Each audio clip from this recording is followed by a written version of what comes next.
Good morning students, Shri Saraswat વિદ્યાલયની અંદર આપ સૌનું હાર્દિક સ્વાગત છે. હું છું કુલદીપ ટંડેલ અને આપણે ફિઝિક્સ સબ્જેક્ટનો અભ્યાસ કરી રહ્યા છીએ. તો ચેપ્ટર 7ની અંદર આપણે આગળ વધીએ તો આ જે ચેપ્ટર છે એમાં જે વોલ્ટેજ અને પ્રવાહ હશે એ ઓલ્ટરનેટિંગ હશે, એટલે કે ઉલટસુલટ બદલાતા રહેશે. પ્લસ માઇનસ એની કિંમતો બદલાતી રહેશે. તો એ વોલ્ટેજ અને પ્રવાહના ગ્રાફ કેવી રીતે પ્લોટ કરવા એ આપણે શીખ્યા, બરાબર. રાઈટ શિફ્ટ, લેફ્ટ શિફ્ટ એ બધું મેં તમને શીખવાડ્યું.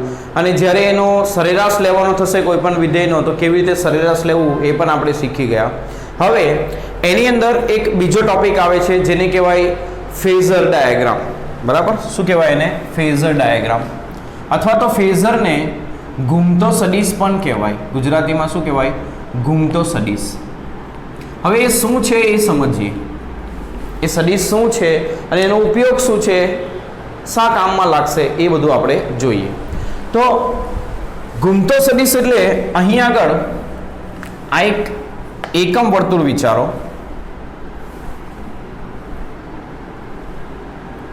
આ એક વર્તુળ વિચારો. અહીં ખૂણો 0 હશે, અહીં π/2 હશે, અહીં પાઈ હશે, અને અહીં 3π/2 હશે, અને અહીં ફરી પાછું થશે 2π. ધારો કે એક સદિશ લઈએ. આ એક સદિશ લીધો આપણે.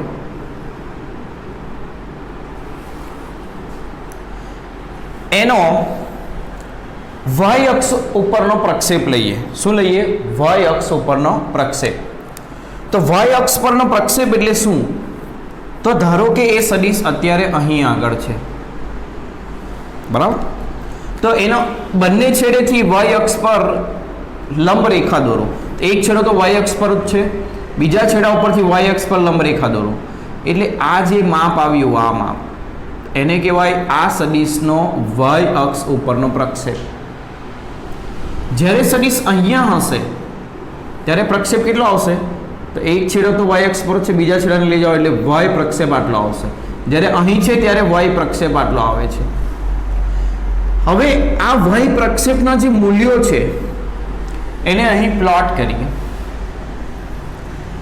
તો આ જે ધન x અક્ષની દિશા સાથે આ સદિશ ખૂણો બનાવે છે, એ ખૂણોને ધારો કે આપણે ઓમેગા ટી કહીએ. તો એ ખૂણો જેમ જેમ બદલાય તેમ તેમ આ જે ઘૂમતો સદિશ છે એનો y અક્ષ પરનો પ્રક્ષેપ, y અક્ષ પરનો પ્રક્ષેપ છે એટલે એને y કહીએ. તો એ કેવો આવશે એ જોઈએ. તો જુઓ, જ્યારે સદિશ અહીં હશે ત્યારે y અક્ષ પર પ્રક્ષેપ એ 0 હશે. જેમ જેમ સદિશ આમ આગળ જતો જશે તેમ તેમ આ જે પ્રક્ષેપ છે અહીં દોરશો એ વધતો જશે આમ. જ્યારે એ અહીં પહોંચશે ત્યારે y અક્ષ પરનો પ્રક્ષેપ આટલો મહત્તમ થશે, જે આ વર્તુળની ત્રિજ્યા જેટલું થશે. ધારો કે વર્તુળની ત્રિજ્યા છે em. વર્તુળની ત્રિજ્યા શું છે? em, બરાબર. અથવા તો vm કહીએ, અથવા તો એનું મૂલ્ય a કહીએ વર્તુળની ત્રિજ્યાનું. તો અહીં y અક્ષ પરનો પ્રક્ષેપ પહેલા ખૂણા લખી દઈએ. અહીંયા 0, π/2, π, 3π/2 અને 2π. હવે જુઓ, y અક્ષ પરનો પ્રક્ષેપ આપણે લીધો છે તો શરૂઆતનો પ્રક્ષેપ 0 હશે. પછી જ્યારે સદિશ અહીં આવશે ત્યારે પ્રક્ષેપ આટલો થશે. એટલે ધીમે ધીમે પ્રક્ષેપ એટલે એવું સમજો કે તમે અહીંયા આમ ઊભી એક લાઈન દોરો, એ જ આ પ્રક્ષેપની લંબાઈ જેટલી જ લંબાઈ છે. અહીંયા ઊભી લાઈન દોરો એટલે જેમ જેમ આ સદિશ આમાં ફરશે તેમ તેમ આ લાઈનની લંબાઈ જુઓ વધતી જાય છે અને અહીંયા મહત્તમ થાય છે. કેટલી થાય છે? વર્તુળની ત્રિજ્યા જેટલી. એટલે ધીમે ધીમે એનું કિંમત વધતી ગઈ અને π/2 આગળ મહત્તમ થયું. કેટલું? એની ત્રિજ્યા જેટલું. એટલે આ રીતે કિંમતો વધી. પછી ફરી પાછી આ કિંમતો y પ્રક્ષેપ એટલે આ સમજો આ ઊભી લાઈન દોરો એ y પ્રક્ષેપ જ આવશે. એ ધીમે ધીમે ઘટી ગઈ કિંમતો અને પાય આગળ શું થઈ ગયું? 0. તો ફરી પાછી કિંમતો ઘટી ગઈ અને પાય આગળ શું થયું? 0. ફરી પાછું આગળ જાઓ તો આ કિંમતો વધતી જશે પણ ઋણમાં વધશે અને -a થશે અહીંયા આગળ. તો 3π/2 આગળ એ થયું -a. અને ફરી પાછું ઘટતું જશે અને અહીં પહોંચે 2π આગળ ત્યારે ફરી પાછું 0 થઈ જશે. એટલે ફરી પાછું 2π આગળ પહોંચ્યું ત્યારે 0. તો આ કોનો ગ્રાફ આવ્યો? તો આ વિધેય કયું હતું? તો લાસ્ટ ટાઈમ આપણે જોયું હતું 0 આગળ 0 ડિગ્રી આગળ ઓમેગા ટીની કિંમત 0 હોય ત્યારે જેની કિંમત 0 હોય એ ગ્રાફ કોનો હોય? સાઇનનો. એટલે આ sin ઓમેગા t નો ગ્રાફ છે જેનું મહત્તમ મૂલ્ય કેટલું છે a, એટલે આની સાથે ગુણાકારમાં શું લખીશું a. બરાબર, મહત્તમ કિંમત હંમેશા સાઇન કોસ સાથે ગુણાકારમાં હોય. તો આ એ સાઇન ઓમેગા ટી નો ગ્રાફ છે. એનો મતલબ આ સદિશનો y અક્ષ પરનો પ્રક્ષેપ લઈશું, એને ઘુમાવશું અને y અક્ષ પરનો પ્રક્ષેપ લેતા જઈશું તો એક ચક્રમાં જે ગ્રાફ આ બનશે તે કયા વિધેયનો હશે? સાઇન વિધેયનો. એટલે સાઇન કોસ વિધેયને આપણે સદિશ રૂપે દર્શાવી શકીએ. તે જે સદિશ છે એને કહેવાય ઘૂમતો સદિશ, અથવા તો ઇંગ્લિશમાં શું કહેવાય? Phasor vector. બરાબર, તો ફેઝર શું છે સમજાવું છું. ચેપ્ટરમાં આનો ઉપયોગ આવશે, એને દોરતા પણ તમારે શીખવું પડશે. બરાબર, હવે ધારો કે આ જ સદિશનો x અક્ષ પરનો પ્રક્ષેપ લઈએ. આ જ સદિશનો x અક્ષ પરનો પ્રક્ષેપ લઈએ. x અક્ષ પરનો પ્રક્ષેપ કેવી રીતે લઈશું?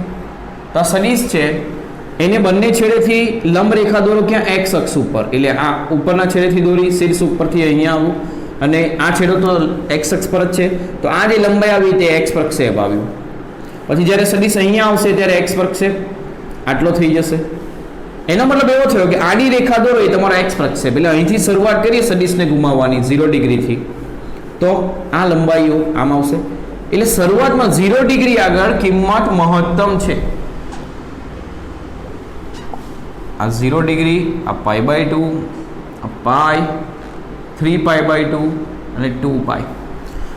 તો 0 ડિગ્રી આગળ કિંમત મહત્તમ છે ત્રિજ્યા જેટલી, એટલે એ છે. પછી π/2 આગળ એ 0 થઈ ગઈ કિંમત પ્રક્ષેપની. પછી ધીમે ધીમે કિંમત ફરી પાછી વધી અને અહીંયા મહત્તમ થઈ. ક્યાં આગળ? પાઈ આગળ. એટલે ફરી પાછી વધીને મહત્તમ થઈ, પણ ઋણમાં મહત્તમ થઈ. અહીંયા એ હોય તો અહીંયા શું હોય? માઇનસ એ. પછી ફરી પાછી ઘટીને કેટલી થઈ ગઈ? 0. ક્યાં આગળ? 3π/2 આગળ. એટલે ફરી પાછી શું થઈ ગઈ? 0 થઈ ગઈ. અને ફરી પાછી વધીને કેટલી થઈ ગઈ? એ થઈ ગઈ. એટલે આવો પ્લોટ આવ્યો. તો આ જે પ્લોટ છે એ કોનો દેખાય છે? તો કોસનો દેખાય છે. એટલે આ પ્લોટ થશે cos ઓમેગા ટી નો. કોનો દેખાશે? cos ઓમેગા ટી નો. બરાબર, અને એનું મહત્તમ મૂલ્ય કેટલું? a. એટલે આ a cos ઓમેગા ટી નો પ્લોટ છે.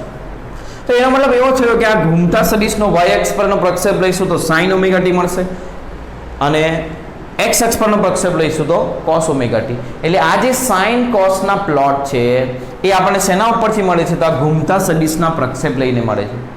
બરાબર, એટલે આ જે ગ્રાફ છે એની જે t સમય કિંમત છે, આ ગમે એ કિંમત હોય, એને આપણે ઘૂમતા સદિશ વડે પણ દર્શાવી શકીએ. એટલે આ જે વિધેય લખેલું છે એને સદિશ રૂપે પણ આપણે દર્શાવી શકીએ. તો કેવી રીતે દર્શાવવાનું એ થોડું શીખીએ. બરાબર, તો જુઓ, આ ગ્રાફની અંદર જ ધારો કે મારે દર્શાવવું છે. આ ગ્રાફની અંદર જ ધારો કે મારે દર્શાવવું છે. બરાબર, બે સદિશને દર્શાવવા માંગુ છું. પહેલો સદિશ આવો છે a sin ઓમેગા ટી. બરાબર, ઓમેગા t1. અને બીજો સદિશ એવો છે a sin omega t1 plus π/2. અને ત્રીજો સદિશ એવો છે a sin omega t1 minus π/2. હવે સમજતા રહેજો. બરાબર, થોડું સમજજો કેવી રીતે કરવાનું છે, અને આ વસ્તુની નોંધ પણ રાખશો. આ બેઝિક વસ્તુ હું તમને જે પણ શીખવાડું છું ફૂલ ચેપ્ટર એના ઉપર ચાલશે. એટલે આટલું સમજાઈ ગયું તો સમજો આખું ચેપ્ટર તમને આવડી ગયું. ચેપ્ટરમાં આગળ બીજું કશું છે નહીં, સિમ્પલ વસ્તુઓ છે, પણ આટલું સમજાશે તો ચેપ્ટર બહુ સરળ રીતે સમજાઈ જશે. બરાબર, હવે જુઓ, એક નોંધ ખાસ રાખજો કે જ્યારે તમે દોરતા હો આ સદિશોને ત્યારે આ જે સાઇન કોસ સાથે કિંમત હોય એની મહત્તમ કિંમત, એટલે એ સદિશની લંબાઈ લેવાની. એ સદિશની શું લેવાની? લંબાઈ. બરાબર, બીજું, આ ઓમેગા ટી સાથે જો પ્લસ કે માઇનસ આવે તો શું કરવાનું? તો જ્યારે પ્લસ આવે, ઓમેગા ટી પ્લસ હોય, ઓમેગા ટી સાથે પ્લસ થીટા હોય, તો તમારે સદિશને થીટા ખૂણે, અને પ્લસ હોય તો કઈ બાજુ? ઘડિયાળના કાંટાની વિરુદ્ધ દિશામાં, ઘડિયાળના અથવા તો એન્ટી ક્લોક ઘુમાવીને દોરવું. એને ઘુમાવીને દોરવું. અને જો ઓમેગા ટી માઇનસ થીટા હોય તો સદિશને થીટા ખૂણે ક્લોકવાઇઝ ઘુમાવીને દોરવું. હવે કેવી રીતે દોરવું એ સમજાવું. કોઈ T1 કિંમત સમયે, એટલે ધારો કે આ એક સમય છે જ્યાં કિંમત છે ઓમેગા T1. આ T1 સમયની કિંમત છે આ કિંમત. આના માટે સદિશ દોરવાનું તો શું કરવાનું? આની જ રેખામાં, આની જ બાજુમાં આ રીતે x અક્ષ y અક્ષ બનાવી લેવાનું, પણ એરો નહીં લગાવવાનો. કેમ એરો નહીં લગાવવાનો? કારણ કે સદિશને આપણે એરો લગાવશું એટલે સદિશ કયા છે એ ઓળખાવા દઈએ. પહેલો y1 દોરીએ, y1 સદિશ. તો શું કરવાનું? આ જે બિંદુ છે ત્યાંથી આ રેખાને, લંબ રેખાને આગળ લઈ જવાની, બરાબર. અને અહીંથી આ એક સદિશ દોરવાનું જેની લંબાઈ કેટલી છે a, અને એ કયો સદિશ છે? તો y1 સદિશ થયો. સિમ્પલ. બીજો સદિશ દોરીએ y2. હવે sin ઓમેગા T1 હોય તો આ રીતે દોરવાનું. તમને સિમ્પલ સમજાવ્યું એ પ્રમાણે આ ઓમેગા T1 સમયે જે કિંમત છે એ કિંમતની રેખાને આગળ લઈ જવાની, અને અહીંથી એક સદિશ દોરવાનો. જે સદિશ આપણો કયો આવ્યો? a sin omega T1. હવે બીજો સદિશ a sin omega T1 plus π/2 છે. તો પ્લસ થીટા હોય તો સદિશને થીટા ખૂણે કઈ બાજુ ઘુમાવવાનું? એન્ટી ક્લોક, એટલે ઘડિયાળના કાંટાની વિરુદ્ધ દિશામાં ઘુમાવવાનું. કેટલું ઘુમાવવાનું? તો π/2 જેટલું ઘુમાવવાનું. એટલે અહીંથી ઓમેગા T1 હોત તો અહીં આવ્યો હોત સદિશ, પણ અહીંથી આપણે π/2 જેટલું ઘુમાવો, બરાબર. એટલે સદિશ બને અહીંયા આગળ. આપણે એની સાથે π/2 જેટલા ખૂણે ઘુમાવ્યું તો આ સદિશ બન્યો કેટલો? y2. ત્રીજો સદિશ y3 omega T1 minus π/2. Minus હોય તો કઈ બાજુ ઘુમાવવાનું? ક્લોકવાઇઝ. એટલે ખાલી ઓમેગા T1 હોત તો આ સદિશ આવ્યો હોત, તો એને ક્લોકવાઇઝ એટલે આ બાજુ ઘુમાવો. કેટલું? π/2, 90 ડિગ્રી. તો આ જે સદિશ બન્યો આ થયો આપણો y3 ઓમેગા t માઇનસ π/2. તો પ્લસ π/2 માઇનસ π/2 કેવી રીતે પ્લોટ કરવાનું એ આપણે શીખ્યા, બરાબર. તો આ વસ્તુ ધ્યાન રાખજો કે પ્લસ હોય તો સમજવાનું એન્ટી ક્લોક ઘુમાવવાનું આ સદિશ દોરતી વખતે, ફેઝર દોરતી વખતે, અને માઇનસ હોય ત્યારે ક્લોકવાઇઝ ઘુમાવવાનું સદિશ દોરતી વખતે. એ આપણે આગળ ઉદાહરણો જોઈશું એટલે તમને ખબર પડશે પરિપથ, અલગ અલગ પરિપથની અંદર કેવી રીતે દોરવાનું છે. પણ આ નોંધ ખાસ રાખવાની અને આ ખાસ સમજવાનું કેવી રીતે સદિશ, આ ડાયાગ્રામ સાથે આ ડાયાગ્રામ કેવી રીતે બનાવવાનો એ ખાસ ધ્યાનમાં રાખવાનું. એનો પણ બોર્ડની અંદર 4 માર્કના સવાલની અંદર 1 માર્ક મળશે તમને આટલું દોરવાનું, બરાબર. તો કેવી રીતે દોરાય છે એ સમજતા રહીજો. હવે અહીં આપણે વોલ્ટેજ અને પ્રવાહના પ્લોટ કરશું. વોલ્ટેજ અને પ્રવાહના પ્લોટ કરશું તો એની અંદર એ પ્લોટમાં કોઈક પ્લોટ આગળ હશે ને કોઈક પ્લોટ પાછળ હશે. તો કેવી રીતે કળામાં આગળ પાછળ? આને ફેઝરને ઘૂમતો સદિશ કહેવાય, અથવા તો ફેઝને કહેવાય કળા. ફેઝને શું કહેવાય? કળા. કળા એટલે ધન એક્સ અક્ષની દિશા સાથે સદિશે બનાવેલો ખૂણો, એને શું કહેવાય? એની કળા. ટી સમયે કળા. તો કયો પ્લોટ કળામાં આગળ પાછળ છે કેવી રીતે ધ્યાન રાખવું? તો જુઓ, સમજો અહીં હું 2 પ્લોટ દોરું છું. 3 પ્રકારના પ્લોટ અહીંયા હું દોરું, બરાબર. 3 પ્રકારના પ્લોટ હું અહીં આગળ દોરું.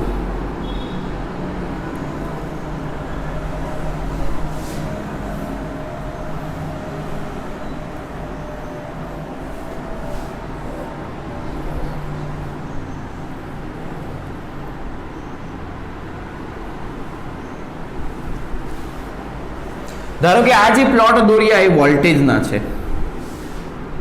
આ બધા કયા પ્લોટ છે? વોલ્ટેજના. ધારો કે હવે પ્રવાહના પ્લોટ દોરું. ધારો કે પ્રવાહનો પ્લોટ આ પ્રકારનો છે.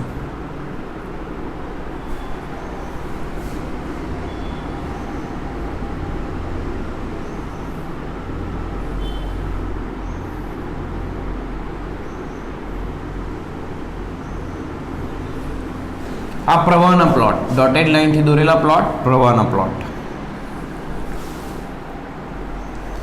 હવે તમારે કળામાં આગળ છે પાછળ છે જોવા શું કરવાનું એ ધ્યાન રાખો. તો આ જુઓ, બંનેનું શરૂઆતનું બિંદુ જોવાનું. કોઈ પણ પ્લોટ હોય એટલે શરૂઆતનું બિંદુ આ કહેવાય. શરૂઆતનું બિંદુ ક્યાં છે જોવાનું. તો આનું બંનેનું શરૂઆતનું બિંદુ એક જ જગ્યા ઉપર છે. એટલે બંને કળામાં સમાન છે, બે વચ્ચે કળાનો કોઈ તફાવત નથી. એટલે અહીં શું લખવાનું તો કે વોલ્ટેજ અને પ્રવાહ, વોલ્ટેજ અને પ્રવાહ કળામાં સમાન છે, બંનેમાં કળાનો કોઈ તફાવત નથી. બીજા પ્લોટમાં જોઈએ તો વોલ્ટેજનું શરૂઆતનું બિંદુ આ છે અને પ્રવાહનું શરૂઆતનું બિંદુ આ છે. તો જુઓ, વોલ્ટેજની શરૂઆત 0 સમયે થઈ અને પ્રવાહની શરૂઆત t1 સમયે થઈ. એટલે અમુક સમય પછી પ્રવાહની શરૂઆત થઈ. અમુક સમય પછી હું પહેલા પહોંચી ગયો ને તમે પછી આવ્યા, એટલે તમે મારા કરતાં પાછળ કહેવાય. તમે મારા કરતાં શું કહેવાય? પાછળ. એટલે પ્રવાહની શરૂઆત t1 જેટલા સમય પછીથી થઈ હોવાથી શું લખવાનું? પ્રવાહ એ વોલ્ટેજ કરતા કળામાં, પછી આ જે બે ખૂણા વચ્ચેનો, આ બંનેના શરૂઆતના બિંદુ વચ્ચેનો જે ખૂણાનો તફાવત હોય એ ધારો કે અહીં ખૂણો છે થીટા, તો થીટા જેટલો પાછળ છે. કેવી રીતે લખ્યું ફરીથી સમજાવું. શરૂઆતનું બિંદુ જો પ્રવાહનું આ છે, વોલ્ટેજનું આ છે. વોલ્ટેજ પહેલા શરૂ થઈ ગયો, પ્રવાહ પછી શરૂ થયો. એનો મતલબ અમુક સમય બાદ પ્રવાહ શરૂ થયો, એટલે પ્રવાહ પાછળ છે. કેટલો પાછળ છે? તો આ જે ખૂણો આપણા પ્લોટમાં હશે, બરાબર. એટલે પ્રવાહ એ વોલ્ટેજ કરતા કળામાં થીટા જેટલો પાછળ છે. હવે જો પ્રવાહ પાછળ હોય તો આગળ કોને કહેવાય? વોલ્ટેજને. એટલે વોલ્ટેજ માટે જો લખતા હોય તો એવું લખાય કે વોલ્ટેજ એ પ્રવાહ કરતા કળામાં થીટા જેટલો આગળ છે. સિમ્પલ. ચલો આની વાત કરીએ તો આમાં પ્રવાહનો શરૂઆતનું પોઈન્ટ આ કહેવાય, જે આ 0 સમય કરતા પણ પહેલા છે. હવે વોલ્ટેજ શરૂ થાય 0 સમય અને પ્રવાહ એની પહેલા જ શરૂ થઈ ગયો છે. એનો મતલબ પહેલા જે શરૂ થયો હોય એ આગળ કહેવાય. એટલે પ્રવાહ આમાં વોલ્ટેજ કરતા કેવો છે? આગળ. એટલે અહીં લખવાનું કે પ્રવાહ એ વોલ્ટેજ કરતા કળામાં આ ખૂણો જે હશે એ થીટા જેટલો આગળ છે. અને જો વોલ્ટેજ માટે લખતા હોય તો વોલ્ટેજ એ પ્રવાહ કરતા કળામાં થીટા જેટલો પાછળ છે. તો કેવી રીતે આગળ પાછળ એ સમજાયું. તો આની અંદર આના સમીકરણો કેવી રીતે આવશે? તો આમાં વોલ્ટેજનું સમીકરણ કંઈક આવા પ્રકારનું હશે કે એનું મહત્તમ મૂલ્ય અને ગ્રાફ ઓમેગા ટીમાં હશે, અને પ્રવાહનું સમીકરણ એનું મહત્તમ મૂલ્ય અને સાઇનમાં આ રીતનો પ્લોટ હશે. એટલે આ સાઇનનો ગ્રાફ છે, એટલે આ સાઇન ઓમેગા ટી મહત્તમ મૂલ્ય, આનું જે પ્રવાહનું છે એ Im અને વોલ્ટેજનું છે એ Vm. તો વોલ્ટેજની કિંમત V બરાબર Vm સાઇન ઓમેગા ટી, આનો પ્લોટનું વિધેય થશે, અને પ્રવાહનું વિધેય કેવું થશે? Im sine omega T. બંનેમાં કળાનો કોઈ તફાવત નથી. હવે અહીં જુઓ, ધારો કે વોલ્ટેજ 0 આગળથી જ શરૂ થયો છે, એટલે એને simple Vm sine omega T લખાશે. આમાં પણ વોલ્ટેજ 0 આગળથી જ શરૂ થયો છે, એટલે એને પણ Vm સાઇન ઓમેગા ટી લખાશે. Vm શું લખીએ છીએ? આ V નું મહત્તમ મૂલ્ય, આ V નું મહત્તમ મૂલ્ય. ઉપર Vm હોય, નીચે માઇનસ Vm હોય. હવે પ્રવાહ શું થયું છે તો મેં તમને શિફ્ટિંગ શીખવાડ્યું છે.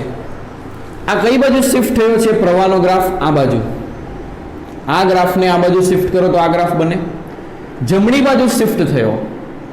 જમણી બાજુ શિફ્ટ થયું હોય તો આપણે શું લખવાનું એ મેં તમને શીખવાડ્યું હતું. જમણી બાજુ શિફ્ટ થાય તો તમારે માઇનસ લખવાનું. કેટલું શિફ્ટ થયું છે આ પ્લોટ પ્રવાહનો? થીટા જેટલો, એટલે ઓમેગા ટી માઇનસ થીટા લખવાનું. અને એની મહત્તમ કિંમત કેટલી? તો જે આપી હોય એ ગ્રાફમાં મહત્તમ કિંમત ધારો કે Im હોય તો Im sine omega T minus theta લખવાનું. આ શિફ્ટિંગ મેં તમને શીખવાડ્યું છે. હવે જુઓ, આના ઉપરથી આપણે દોરતા શીખતા હતા, હવે દોરેલા પરથી લખતા શીખીએ છીએ કે આમ શિફ્ટ કર્યું છે થીટા જેટલું, એટલે કઈ બાજુ શિફ્ટ કર્યું? જમણી બાજુ, એટલે ઓમેગા ટી માઇનસ થીટા લખ્યું. આમાં પણ જુઓ, પ્રવાહને આ બાજુ શિફ્ટ કર્યું, કેટલું? થીટા જેટલું. ડાબી બાજુ શિફ્ટ કર્યું એટલે શું લખવાનું? પ્લસ, એટલે Im sine omega T plus theta. સમજાય છે? બરાબર. તો જુઓ, જ્યારે કોઈ શિફ્ટિંગ ના હોય ત્યારે બંનેનો પ્લોટ સાઇન સાઇન જ આવશે. મહત્તમ કિંમત જે આપી હશે એ લખવાની પ્લોટ ઉપરથી. શિફ્ટિંગ તમને શીખવાડ્યું છે મેં, જો જમણી બાજુ શિફ્ટ હોય તો ઓમેગા ટી માઇનસ થીટા, અને જો ડાબી બાજુ શિફ્ટ હોય તો ઓમેગા ટી પ્લસ થીટા. એટલે આ રીતે વિધેય લખતા પણ તમને આવડશે અને વિધેય પરથી ડ્રો કરતા પણ આવડશે. બંને વસ્તુ તમને આવડવી જોઈએ. બીજી એક સિમ્પલ મેથડ સમજાવવાની અંદર નોંધ કે જ્યારે પણ આપણે આ ચેપ્ટર કરશું ત્યારે આવું થશે કે આપણો જે પ્રવાહ છે એનું સમીકરણ આવું કંઈક આવશે, Im sin omega T plus કે માઇનસ થીટા હશે. તો જો પ્લસ થીટા હોય, પ્લસ હોય, તો સમજવાનું એ પ્રવાહ એ કળામાં કેવો છે, પાછળ છે. પ્રવાહ કળામાં આગળ છે. પ્લસ હોય તો શું સમજવાનું, આગળ, અને માઇનસ હોય તો સમજવાનું કળામાં પાછળ. એટલે જુઓ, આપણી પાસે જો સમીકરણ હોય તો પણ આપણે ડાયરેક્ટ લખી શકીએ.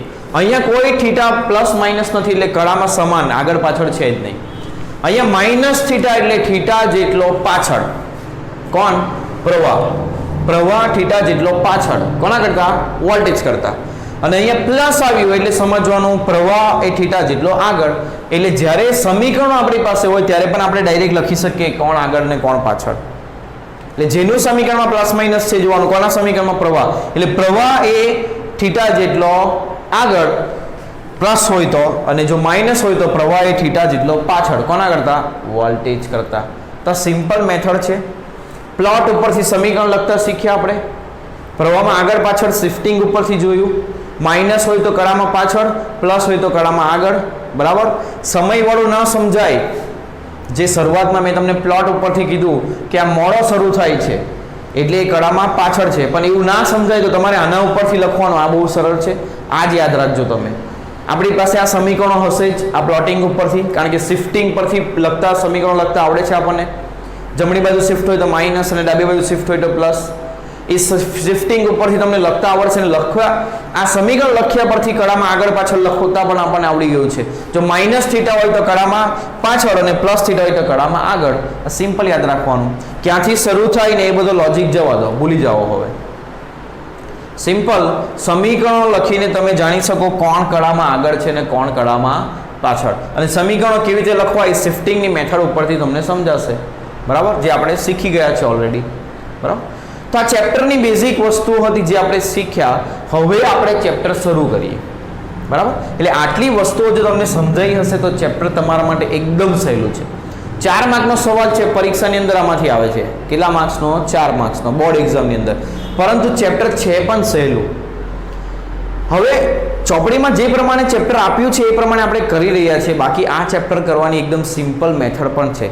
તો જ્યારે MCQ કરશું ત્યારે આપણે સિમ્પલ મેથડનો ઉપયોગ કરીશું. બરાબર. આવું કોમ્પ્લેક્સ બધું કરીશું નહીં, પણ 4 માર્કનો સવાલ લખવા માટે આ મેથડ જરૂરી છે, એટલે આપણે કરી રહ્યા છીએ. બરાબર. તો આ ચેપ્ટરમાં હવે આગળ શું છે એની આપણે શરૂઆત કરીએ. તો મેઇન ચેપ્ટર હવે આપણું શરૂ થશે.